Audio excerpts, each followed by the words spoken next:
Pues la verdad es que estas tres lecturas de la Eucaristía de hoy son como la palabra que Dios nos dirige y que a mí personalmente en este día me dirige y me explica muchísimo cuál ha sido el proceso para hoy poder estar celebrando con vosotros 22 años de vida de sacerdote, ¿no? Y la verdad es que las tres lecturas sí que me explican momentos concretos de esta historia, de la historia de mi vida. La primera habla de cómo Dios se manifiesta a Elías. Y la verdad es que dice que no fue ni con terremotos, ni con fuegos, ni con estruendos, sino con una suave brisa casi imperceptible, pero que se vuelve caricia. O sea, yo veo que la historia de la presencia de Dios en mi vida ha sido desde antes de yo nacer, antes de estar concebido en el vientre de mi madre, Él ya me pensó. Y la forma de acercarse a mi historia, a la historia personal de Vicente cuando nació en el Camañal, a la historia de la familia, está envuelta en mucho calor discreto. Yo cada vez que releo mi historia sí que reconozco detalles donde en mí había una sensibilidad que no era de Vicente. Yo recuerdo catequesis de primera comunión, fiesta de Navidad, me dan un globo en la fiesta, yo más pobre que las ratas, nunca había tenido un globo, ¿no? Y cojo el globo, tío, y voy a casa feliz, como con ganas de contárselo a mi hermano, y en la parroquia del Rosario, un cruce que había antes de coger Vicente Gallard, veo a un niño más pequeño que yo y no lo tiene. Y me sale del corazón decirle, toma, te lo doy. Yo, 9 años, el niño de etnia gitana que vivía. Otro momento, yo de las misas que he ido como feligrés no me acuerdo de ninguna predicación, pero recuerdo una con 10 o 11 años que era del día del Domum, del día de los misioneros.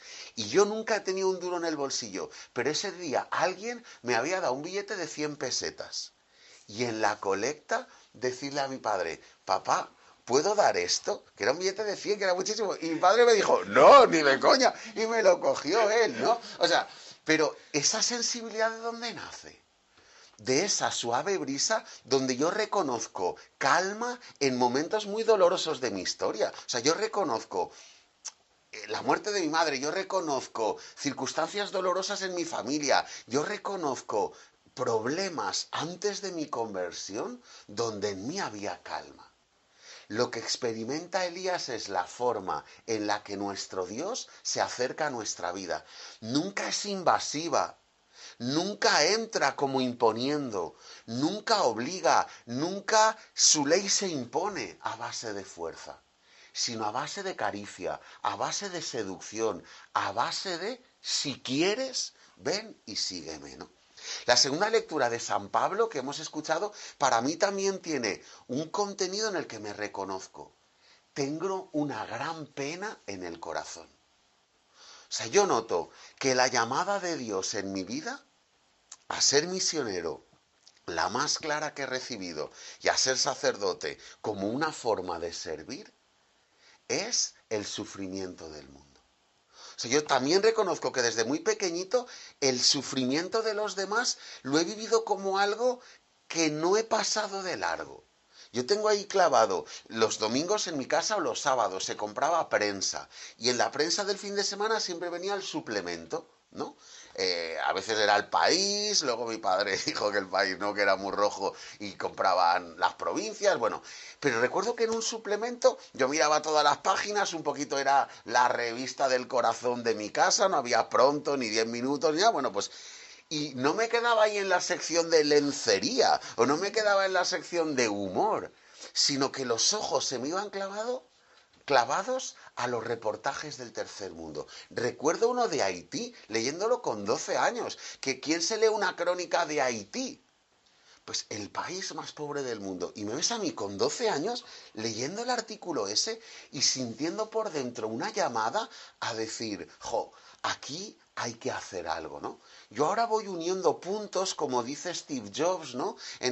Cuando hace el discurso en la graduación de Stanford, y reconozco que mi presente no es casual. ni es un acto de heroicidad, sino que es ir siendo fiel a las intuiciones de lo que el Señor te ha ido diciendo a lo largo de la vida. Y Él me va llevando a ese intentar ser, pues eso, presencia de Jesús en medio del mundo. Y el Evangelio para mí me resume cómo han sido estos 22 años, ¿no? O sea, este Evangelio viene de la multiplicación de los panes. La multiplicación de los panes es, el Señor hace maravillas en medio de su pueblo.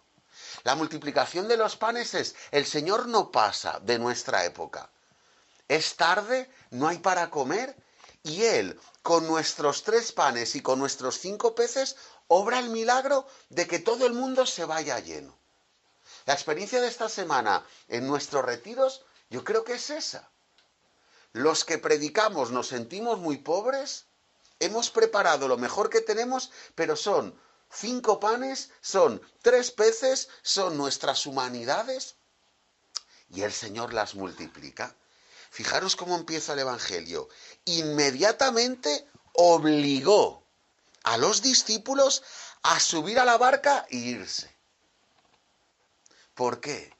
Porque una tentación permanente de la Iglesia como institución y mía personal como sacerdote es apropiarme del milagro del Señor. Y como nota que somos así, a todos nos pasa, ¿eh? A vosotros en la vida familiar también os puede pasar que nos apropiemos del éxito de nuestros hijos. Nos puede pasar que nos apropiemos del regalo del tener trabajo. Puede que nos apropiemos de nuestro tiempo, de nuestra economía, de yo hago lo que me da la gana. Nos lo apropiamos. Y el Señor enseguida nos invita a vete, ¿no? Yo me imagino a los apóstoles después de la multiplicación como reivindicando, sí o yo, tal, ¿no? Haciéndose fotos con la gente, soy amigo del maestro, me llamó el primero. O sea, todos los apóstoles ahí como muy pendientes del reconocimiento. Y Jesús, que sabe que eso es una tentación que todos podemos poner, les invita a irse. ¿Qué hace él luego? Se va a orar a solas, que es hacer el mismo camino de purificación que les propone a los discípulos, porque Jesús tampoco estaba libre de apropiarse las obras de Dios. Y él se va a solas a orar para desposeer. Señor, el milagro ha sido tú. Estoy abrumado de lo que haces en mi humanidad. Esa era la oración de Jesús. ¿Cómo se quedaría Jesús después de la resurrección de Lázaro? Impresionado. Es que ¿cómo se quedaría Jesús en su humanidad después del bautismo en el Jordán? Tú eres mi hijo amado. Lo sé, pero es que ahora lo vivo. ¿Qué nos pasa a nosotros cuando algo que durante mucho tiempo ha sido un deseo se vuelve real? Que no te lo crees, te pellizca. O sea, ¿puede ser verdad que haya un amor tan grande detrás de mi historia?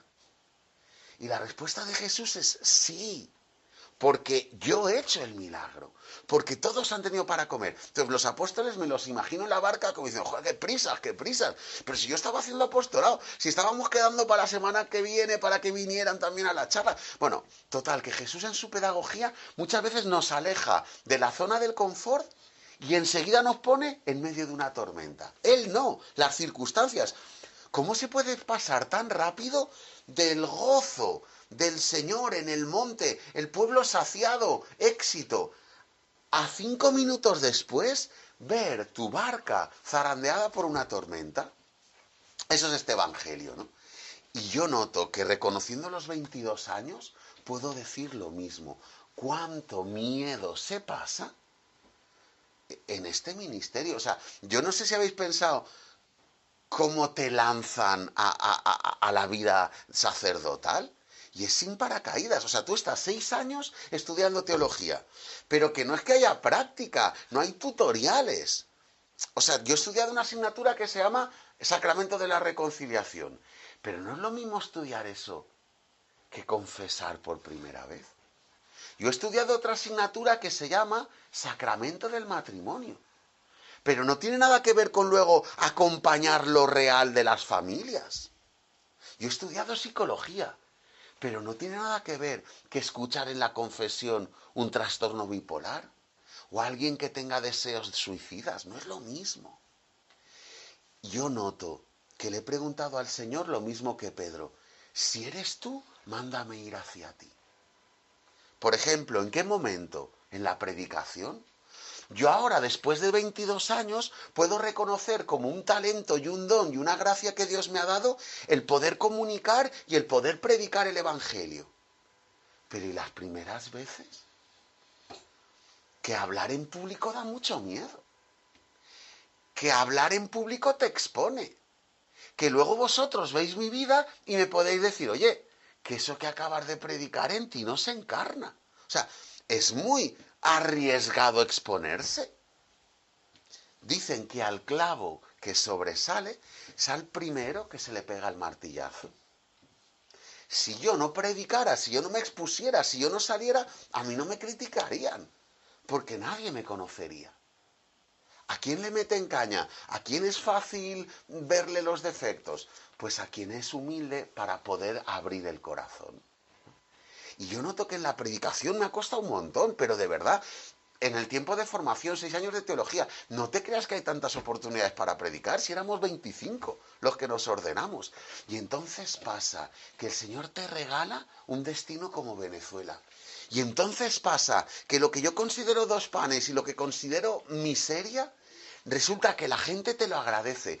Y Venezuela fue la primera vez que sentí que la gente te decía, ay padre, me ha ayudado mucho eso que usted ha contado. Y eso te refuerza en positivo. Y te sientes que eres un instrumento y te empiezas a abrumar. Pero viene enseguida la otra tormenta. Toda nuestra vida va a ser así. Consuelo y desolación. Maravilla del regalo de Dios y experiencia de miseria nuestra. Tocar tu barro con una profundidad tremenda y experimentar el tesoro que Dios hace en ti. Llorar de alegría y llorar de tristeza y reír de alegría y a veces reír de impotencia. Pero esa es nuestra vida. Cuando Él nos llama, carga tu cruz, tiene que ver con eso. Carga alegremente, abraza alegremente esta vida, que no va a ser de éxitos, sino que va a ser de acabar como el Señor en la cruz, ¿no? Si eres tú, mándame ir hacia ti. Otra, ¿cómo acompañas la muerte? ¿Cómo acompañas en Venezuela el funeral de un niño de 3 meses? ¿Cómo acompañas el funeral de un chaval de 19 años con 4 tiros en la cabeza? Y se los ves. ¿Cómo acompañas un cáncer? ¿Cómo acompañas la vejez? Otro momento donde como sacerdote huyes. A mí me mola celebrar bodas. A mí no me mola dar extremas unciones. A mí no me gusta dar funerales. Si eres tú, Señor, acompáñame a ser respetuoso con el momento de la muerte de alguien muy querido. Otra experiencia de Jesús cuando tú te hundes cogiéndote del brazo. Y tengo experiencia de ser consuelo para mucha gente en ese momento de dolor, ¿no? Si eres tú, mándame ir hacia ti en el amor. ¿Cómo se negocia como sacerdote vivir la experiencia de la amistad? ¿Cómo se negocia con el sacerdote acompañar a la gente, por ejemplo, en los matrimonios? Y les ves ahí disfrutando y tú tener que vivir tu opción. A veces hay envidia y a veces hay deseos de vivir otras cosas. ¿Cómo se negocia eso? Si eres tú, mándame ir hacia ti. Y tal, ¿cómo se negocia vivir a veces la decepción con la propia institución? Esta iglesia nuestra, a la que yo le he dado toda la vida, y que los de más de cerca y los más de lejos, hay un montón de cosas en las que no te sientes identificado y tú lo harías de otra manera y tú usarías otra sensibilidad y tú emplearías otros métodos, pero formas parte de esto. ¿Cómo vivir eso? Cuando muchas veces el deseo es, me voy de aquí, yo no me reconozco en esto lo que dice esta gente de la iglesia. Y el Señor te dice, no te hundas, yo te abrazo, cógete, ¿no? O sea, yo la verdad es que solo puedo decir gracias. Y gracias a vosotros, y gracias a vosotras, y gracias a la comunidad, que es la única que le da sentido al sacerdocio. Es verdad que el Señor, que Él te llame, para estar con Él es una maravilla, pero para eso puede ser un monasterio o puedes estar en tu casa viviendo con Él.